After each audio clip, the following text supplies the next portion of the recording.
we're still heading down the road. Left the Meadows on our way to Ontario. Now the GPS here says 7:31. That will be closer to the actual post time. Now I did this video once before. At Silent Jim in the back. Saw that I made an error and did not raise his hand at all. I'm not going to talk about what the error was, but there was an error made in the original video. No one said a word in here. We're going to correct the video and move on. Yeah, we're heading back to Ontario from the Meadows. I thought JK Mickey Mantle raced tremendous. This is going to be a very, very nice horse for us. Full props to our veterinarian, Dr. Latessa, and Jason McGinnis. Jason hung this horse up. I didn't sit behind this horse before post-break today, before warm-up. Jason did a great job hanging him up, and Dr. Latessa did a fantastic job planing him up. He seemed to be on a right line in the videos I saw from him. Certainly wasn't the case today. The horse raced awesome. Just seems like a really, really nice horse. Got off the car good. Yeah, he didn't close into that 150 mile. He was beat 3, maybe 4 lengths. Steve was going to look at the exact time, but then he stopped doing it. Steve, right? Yeah. I thought the horse raced great, but here's a horse that hadn't raced for a month. I don't care if he trained in 54 at Northfield or not. He hadn't been in a parimutuel event of any kind in a month. Hadn't seen a starting gate. So for the horse to pace 50-3, off a half and 55-2, I think 55-1. He was at half 55-2. Pretty incredible mile for that horse today. And here's a horse that fits the numbers of 2. Now Steve didn't look up his final line because he was looking at other staking engagements for the horse. I really like this horse. I think as if you were going to ask me right now, I think we made a real good purchase with this guy. A horse with 1 win, fits the numbers of 2 at Mohawk, then the numbers of 3. This horse just paced 50-3. Yep, 27-2 at the end. 27-2 on the end of it, being off a month, and fits the numbers of 2 at Mohawk Raceway. So I think he'll be just fine for quite a while. So really happy with JK Mickey Mantle today. Happy with the way the race went.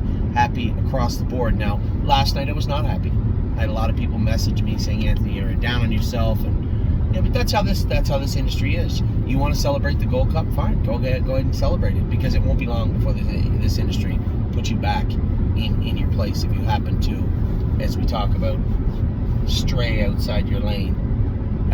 It's a very humbling industry sometimes, and there was a couple of our clients that asked me, why didn't you want to drive Crantini? And one client in particular said, why did you talk like you were talking down to Spitfire?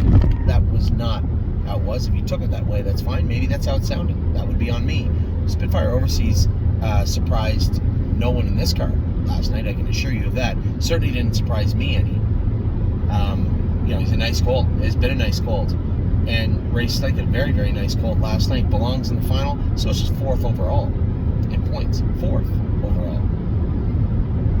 The only, aside from the break with Crantini, and I don't want to go back down that road.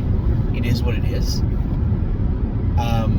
Obviously I was disappointed that Carter Michael Dio, just the whole way things unfolded the last 2 weeks was definitely not in our favor, right? We had the whole can't put him on Lasix in Ontario because he raced 13 days before the Wellwood elimination. It's 14 days you have to be out to race. So we couldn't race him on Lasix. Because we were in Ontario, we couldn't get him on Lasix to race at the Meadows last night.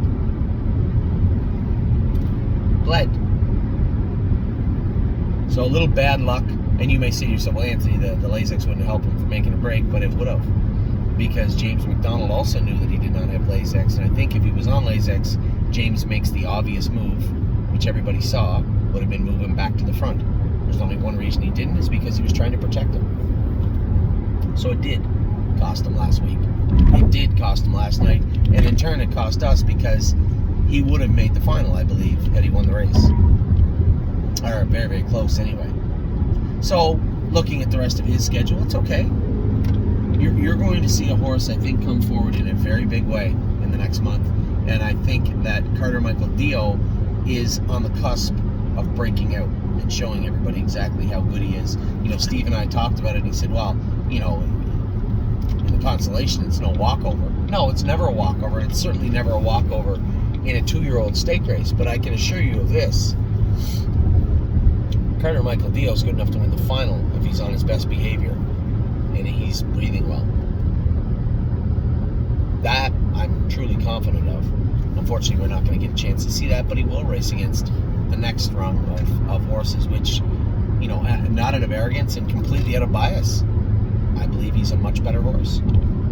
So much so that I am not racing Austral Hanover against him. I'll race him in the Stallion Series final with Tailgate Buzz. I will not race him in the Consolation against Carter Michael Dio. So we were talking about how that works, and you have to enter. If you enter in the final and you don't make the final, they'll automatically put you in the Consolation. You can't enter for the Consolation. You're either in it or you're not. Now, Austral Hanover, I'm welcome to enter him in the Stallion Series final. I can't be forced to race in the Consolation because I won't. So as of right now, we have Spitfire and Crantini in the final. We have Carter Michael Dio in the Consolation, and we will have Austral Hanover and Tailgate Buzz in the Stallion Series final. You may say, Anthony, what you're missing Fashion Presidente? No, I'm going to be missing Fashion Presidente. He's going on gate, not because I don't like the horse, just because I know he can't beat our 2 colts, and there's other colts in there. There's not, take nothing away from him. Nice colt. Does his work well, put him away. He might be a nice 3-year-old. But at the end of the day, he's probably not going to be worth more than he is right now for a while. So it made total sense to me and a number of our clients. Now, still waiting for a couple to come back. I know that David Reed had messaged me and said, you know, if you want, we can get him in the sale probably. I just don't. I think that might be, the exposure may not be long enough. So I may opt just to put him and Enzo on gate potentially, I guess. So with that, I'm going to let you guys go. As I said, I just want to clarify exactly what I was saying. As I said in the earlier video that Jim let me make and then not say anything or speak up and waited until I was done making it to say anything. As I was saying in the other one, I just want to do what's best for everybody. It's not that I don't think I'm a good driver. I'm an okay driver. I'm not Dexter Dunn. I'm not Scott Zeron. I'm not Mark McDonald. I'm not James McDonald. And there's a number of other names that fall under them. So when it comes to who's going to drive Crantini in the final at Philadelphia, I can't in good faith grab the lines and jump on the bike when Dexter Dunn is sitting in the driver's room. It's not fair. Now, you can make the same argument for Spitfire. I know Spitfire a little bit better, I suppose. Now, Ronnie drove him great last night. Spitfire's a little different situation. Not much different, but a little bit. In the sense that I am going to drive Spitfire overseas. I guess as we drive down the road, I am right now. We'll see how that plays out over the next few days. But Spitfire overseas and Crantini will be in the final. Carter Michael Dio will be in the Consolation. And as I said, Tailgate Buzz and Austral Hanover will be on racing Monday at the Poconos in the Stallion Series final. So with that, I'll let you guys go. Save me 2 minutes, Jim. Although you cost me 8.5. You saved me 2 off the original video. We should be there in time to hopefully watch Nothing But a Dreamer and Landing Strip tonight. More on players later on. It should be a lot of fun tonight. Listen, I think Nothing But a Dreamer's got a pretty good chance in the first. Landing Strip's got a good chance also.